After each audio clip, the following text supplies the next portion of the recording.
all of you who love Halloween, our sauce today is very special. We're doing the Dracula blood sauce, but it actually tastes good on barbecue. We're going to start out with a frying pan on a burner, the great side burner here. We're going to put in a can of tomato soup.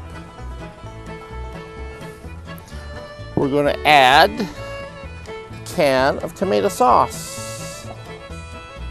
You get the idea of the red Dracula? Okay.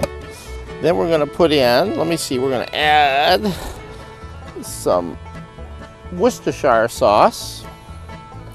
We're going to add a little bit of soy sauce.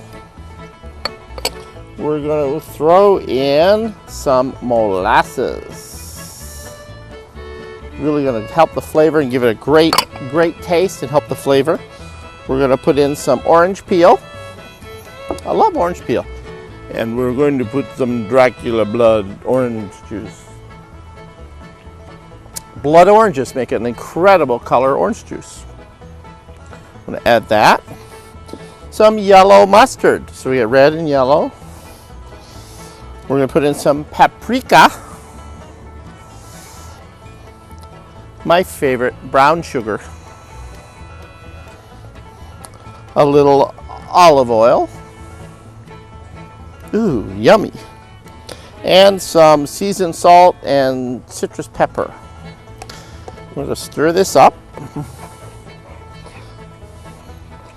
Actually, what you do, you stir this initially, and then we're just going to let it simmer for a while. Look at that color. Ooh! This is great on pork. It's great on chicken. So again, we'll turn this down a little bit so it's just sort of medium. And we'll let that sit there for a while and cook. When we started, we told you this was a Halloween Dracula kind of surprise. Here we're going to show you brown bag pork butt. There it is. It looks pretty awesome to me.